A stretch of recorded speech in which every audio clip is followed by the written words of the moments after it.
سر بھائی ایک بھائی کی ریکویسٹ ہے کہ نبی صلی اللہ علیہ وآلہ وسلم کا ایک طویل خواب جس میں مختلف گناہوں کے عذابات دکھائے گئے وہ بیان کر کے تشریح فرما رہے تاکہ عوام الناس کی اصلاح ہو۔ ہم خوابوں کو بیان کرنے کے قائل نہیں ہیں، لیکن نبی علیہ السلام کا خواب بیان ضرور کریں گے، اس لیے کہ نبی علیہ السلام کا خواب جو ہے وہ تو وحی الہی ہے۔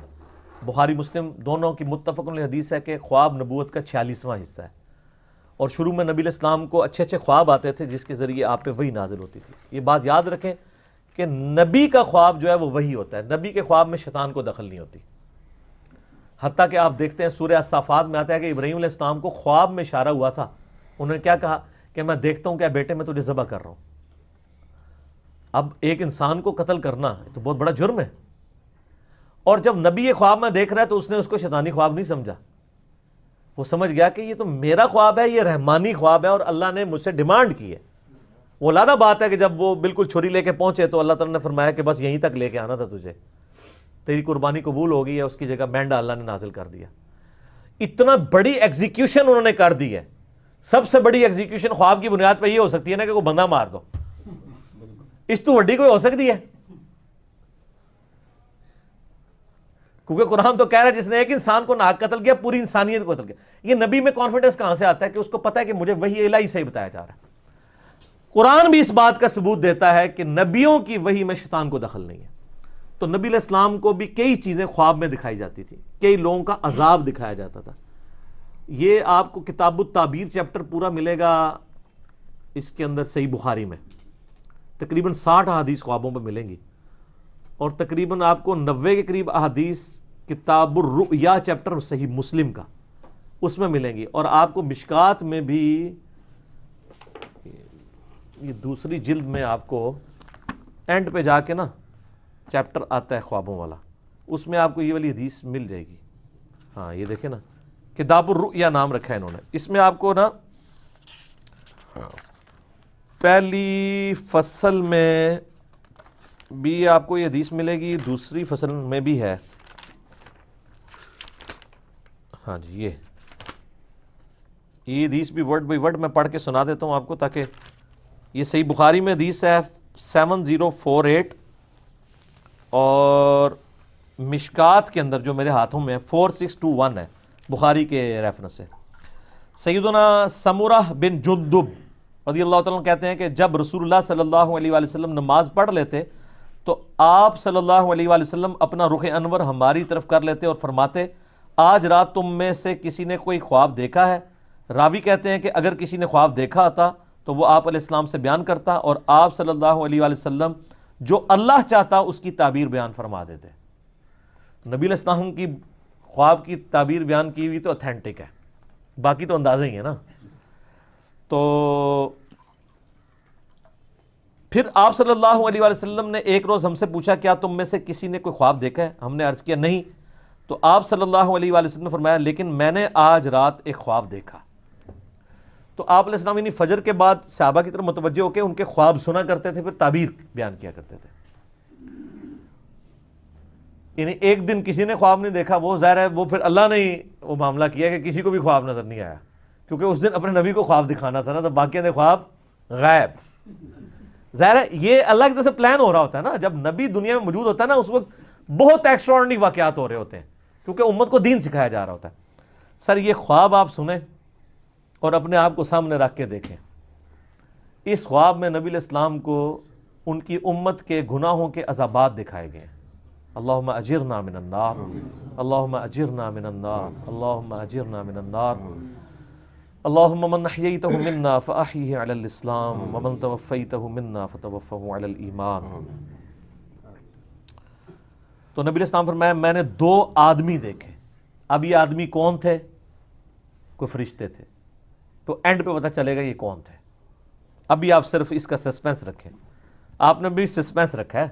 آپ فرمایا میں نے 2 آدمی دیکھے، وہ میرے پاس آئے اور انہوں نے مجھے ہاتھوں سے پکڑا اور مجھے ایک مقدس سرزمین کی طرف لے گئے۔ وہاں ایک آدمی بیٹھا ہوا تھا اور ایک کھڑا ہوا تھا، اس کے ہاتھ میں لوہے کا ایک ٹکڑا تھا، وہ اس کو دوسرے آدمی کے جبڑے میں داخل کرتا اور اس کو اس کی گدی تک چیر دیتا، یعنی یوں ڈال کے نا ایسے، یہ گدی یہ کہتے ہیں، یعنی یہ ہے نا یہ پورا جبڑا چیرتا ہوا پیچھے تک۔ پھر اسی طریقے سے دوسرے جبڑے کے ساتھ ایسا کرتا اور اتنے میں پہلا جبڑا ٹھیک ہو چکا ہوتا. استغفر اللہ. یعنی عذاب مسلسل. وہ کر کے ہٹا تو وہ واپس آ گیا, پھر دوبارہ سے تکلیف شروع. سر یہ ایک دفعہ نہیں برداشت ہو سکتی. پھر وہ اس عمل کو دہراتا تھا. تو میں نے ان آدمیوں سے پوچھا یہ کیا ہو رہا ہے؟ تو ان دونوں نے مجھ سے کہا آپ آگے چلیے. تو میں نے ان کے ساتھ آگے چلنا شروع کر دیا. پھر ہم ایک آدمی کے پاس آئے جو زمین پہ چت لیٹا ہوا تھا, اور ایک آدمی ایک بڑا سا پتھر لے کے اس کے سرہانے کھڑا تھا, اور وہ اس کے ساتھ اس کے سر کو کچل رہا تھا. جب وہ اسے مارتا تھا تو پتھر لڑک کر جاتا, وہ اسے لینے کے لیے جاتا, لیکن اس کے واپس آنے تک اس کا سر پھر بالکل ٹھیک ہو جاتا. توبہ توبہ توبہ. اتنا بھاری پتھر کا عذاب اس شخص کے اوپر کہ اس کا سر جو ہے وہ چپٹا ہو رہا ہے, اور پھر وہ پتھر لڑک کے دور چلا جا رہا ہے, اور وہ اٹھانے کے لیے وہ پتھر جا رہا ہے, واپس آتا ہے تو دوبارہ سر واپس آ جاتا ہے, پھر اس تکلیف سے گزرنا ہے. سر آپ تو ایک دفعہ سر کے اندر برداشت نہیں ہم لوگ کر سکتے. اللہ تعالیٰ ہمیں ان عذابات سے محفوظ فرمائے. جب وہ اسے مارتا تھا تو پتھر لڑک جاتا, وہ اسے لینے کے لیے جاتا, لیکن واپس آتا تو پھر اس کا سر ٹھیک ہو جاتا. وہ آدمی اس کے ساتھ پھر وہی کرنا شروع کر دیتا, اور یہ عمل مسلسل جاری رہتا. میں نے کہا یہ کیا ہے؟ تو ان دونوں نے کہا یا رسول اللہ آگے چلیے. ہم اور آگے چلے, حتیٰ کہ ہم تندور جیسے سوراخ کے پاس آئے جس کے اوپر کا حصہ تنگ تھا جبکہ اس کا نچلا حصہ کھلا تھا. اس کے نیچے آگ جل رہی تھی. جب وہ اوپر اٹھتی تو اس میں موجود افراد بھی اوپر بلند ہوتے. کوئی تندور تھا جو اندر سے بہت بڑا تھا, تو اس میں آگ کے اوپر کچھ لوگوں کو تلا جا رہا تھا. جب وہ آگ باہر نکلتی نا تو وہ بندے بھی باہر یوں نکلتے, پھر وہ اندر چلے جاتے. استغفر اللہ, اللہم اجرنا من النار. سر یہ بخاری شریف ہے, یہ بزرگ شریف یا کہانی شریف نہیں ہے, یہ بخاری شریف ہے.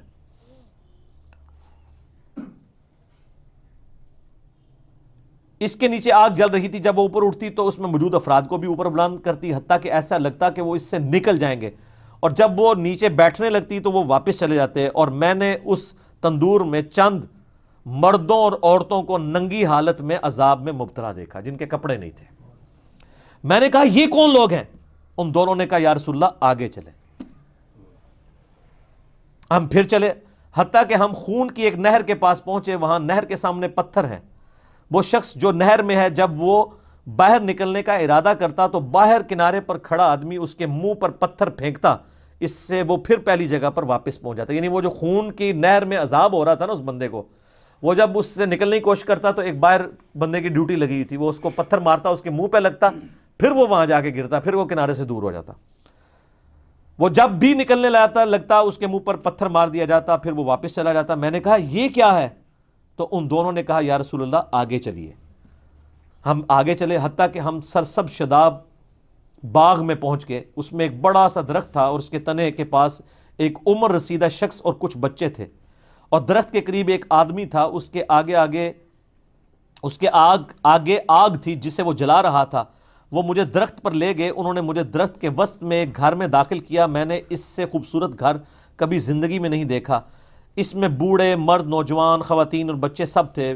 پھر وہ مجھے وہاں سے باہر لے کر آئے اور درخت پر لے چڑھے, اور مجھے اس سے بھی زیادہ بہترین خوبصورت گھر دکھایا. اس میں بھی بوڑھے اور جوان تھے. میں نے ان دونوں سے کہا تم رات بھر مجھے لیے پھر رہے ہو, مجھے یہ تو بتاؤ جو کچھ میں نے دیکھا ہے وہ کیا تھا؟ انہوں نے عرض کیا جی ہاں, اب ہم آپ کو بتاتے ہیں. یعنی وہ سارے منظر دکھا کے نا نبی علیہ السلام فرمایا کہ بھی اتنا کچھ مجھے دکھایا, مجھے بتاؤ تو صحیح یہ کیا کچھ تھا. تو انہوں نے کہا اب ہم آپ کو بتاتے ہیں. یا رسول اللہ رہا وہ شخص جس کو آپ نے شروع میں دیکھا تھا کہ اس کے جبڑے کو چیرا جا رہا تھا, تو وہ شخص وہ تھا جو دنیا میں جھوٹ بولا کرتا تھا, اور پھر وہ جھوٹ آگے نقل کیا جاتا تھا حتیٰ کہ وہ آفاق تک پہنچ جاتا تھا. یہ جو کچھ آج کل ہمارے سیاستدان کر رہے ہیں, سوشل میڈیا کے اوپر آ کے دوسرے پولیٹیکل لیڈر کو ڈی فیم کرنے کے لیے جھوٹ بول دیتے ہیں. اسی طریقے سے علماء بھی کرتے ہیں, کسی کو بدنام کرنے کے لیے اس کے اوپر جھوٹے. یعنی میں تو اس سے سفر کر رہا ہوں, میرے اوپر کلپ چڑھائے ہوئے ہیں انجینئر محمد علی مرزا کا دعوی نبوت, نعوذ باللہ. ہم اندازہ کریں, یعنی یہ وہ لوگ کلپ چڑھا رہے ہیں جن کے بزرگوں نے اپنے ناموں کے کلمے پڑھائے ہوئے ہیں. ایک غریب اتو بدتمیز, اور جو ان کو ننگا کر رہا ہے اس کو کہہ رہے ہیں دعوی نبوت. تو یہ ان کا عذاب ہے, یعنی علماء کا عذاب ہے. تو یہ سب سے زیادہ جھوٹ کون بول رہا ہے, جھوٹا دین کون بیان کر رہا ہے؟ اس لیے بخاری مسلم حدیث ہے جس نے میری طرف جھوٹی حدیث منسوب کی وہ اپنا مقام دوزخ میں دیکھ لے، اور صرف دوزخ پھیرا نہیں لگنا، اے عذاب ہونا ہے کہ یہ جبڑا چیر کے ادھر اور یہ والا ادھر. اچھا پہلا عذاب بتا دیا. یا رسول اللہ آپ نے اس کے بعد جو منظر دیکھا وہ قیامت تک اس کے ساتھ کیا جائے گا، یعنی وہ جبڑے قیامت تک، یعنی اس سے یہ بھی پتا چل گیا کہ عالم برزخ اور قبر کا عذاب بھی برحق ہے، قیامت تک کیا جائے گا یہ عذاب، ابھی قیامت قائم نہیں ہوئی. وہ آدمی جو آپ نے دیکھا کہ اس کا سر کچلا جا رہا تھا، یعنی وہ بھاری سا پتھر تھا اس کے سر پہ ڈالا جاتا ہے. سر یہ مسلمانوں کی اکثریت ہے. یہ وہ شخص تھا جس نے قرآن کا علم سیکھا لیکن اس کی نہ تو راتیں قرآن کے مطابق تھیں نہ دن کے اعمال قرآن کے مطابق تھے. پورے کا پورا دین ہی کور ہو گیا. اور یہ تو اس کے لیے ہے جس نے قرآن سیکھا، اور جس نے قرآن کو سیریس لے کے سیکھا بھی نہیں ہے. یہ تو وہی ہے نا کہ ماں باپ کو اف تک مت کہو، اور جو گالیاں دیتا ہے ماں باپ کو اس کا کوئی سوچ سکتا ہے؟ اور اس میں بھی ظاہر ہے کہ یہ قرآن کا علم سیکھ کے نہ دن کے مطابق عمل نہ رات کے مطابق، تو اس میں بھی اولین مخاطب وہ علماء ہیں جو ڈگریوں والے دعویٰ کرتے ہیں ہم نے دین کا علم حاصل کیا ہے، خود عمل نہیں کرتے، وہ بھی شامل ہے. یا رسول اللہ ان کے ساتھ بھی یہ سلوک قیامت تک جاری رہے گا. آپ نے جو سراغ میں دیکھا کہ وہ ننگی عورتیں اور مرد عذاب میں مبتلا تھے، وہ تھے جو دنیا میں زنا کیا کرتے تھے، زانیوں کی سزا والعیاذ باللہ. پھر آپ نے جس نہر میں دیکھا کہ وہ شخص ڈبکیاں کھا رہا تھا خون کی نہر میں، وہ سود خور تھا، استغفر اللہ. پھر آپ نے درخت کے تنے کے ساتھ جس بزرگ کو دیکھا وہ حضرت ابراہیم علیہ السلام تھے، اور ان کے ارد گرد جو بچے تھے وہ لوگوں کی اولاد تھی. جو شخص آگ جلا رہا تھا وہ جہنم کا داروغہ یعنی سیدنا مالک علیہ السلام تھے. اور پھر جس پہلے گھر میں آپ داخل ہوئے وہ عام مومنین کا گھر تھا. رہا یہ گھر تو یہ شہداء کا گھر ہے، اور میں جبرائیل ہوں اور یہ میکائیل ہے. وہ دو بندے کون تھے؟ جبرائیل اور میکائیل علیہم السلام. اور آپ صلی اللہ علیہ وسلم اپنا سر اٹھائیں، جب میں نے سر اٹھایا تو میرے اوپر بادلوں کی مانند تھا. ان دونوں نے کہا یہ آپ کی منزل ہے، یعنی وہ ایک محل دکھایا گیا. میں نے کہا مجھے چھوڑ دو میں اپنی منزل میں داخل ہو جاؤں. تو انہوں نے کہا ابھی آپ کی دنیا میں عمر باقی ہے جو آپ نے مکمل نہیں کی. جب آپ وہ دنیا میں اپنی زندگی مکمل کر لیں گے تو پھر آپ اپنی اسی جنت کی منزل میں داخل ہو جائیں گے. اس حدیث کا ذکر میں نے حیات النبی والے مسنہ فائد میں بھی کیا تھا، نبی علیہ السلام کے جنت میں جو محل ہے. تو یہ وہ طویل حدیث ہے جی، اور رکت انگیز ہے، اور صرف یہ سن کے پھینکنے والی چیز نہیں ہے بلکہ اپنی اصلاح کرنے کی بھی ضرورت ہے. اللہم اجرنا من النار، اللہم اجرنا من النار، اللہم اجرنا من النار. اللہم من احییتہ منا فاحیہ علی الاسلام ومن توفیتہ منا فتوفہ علی الایمان. آمین ثم آمین.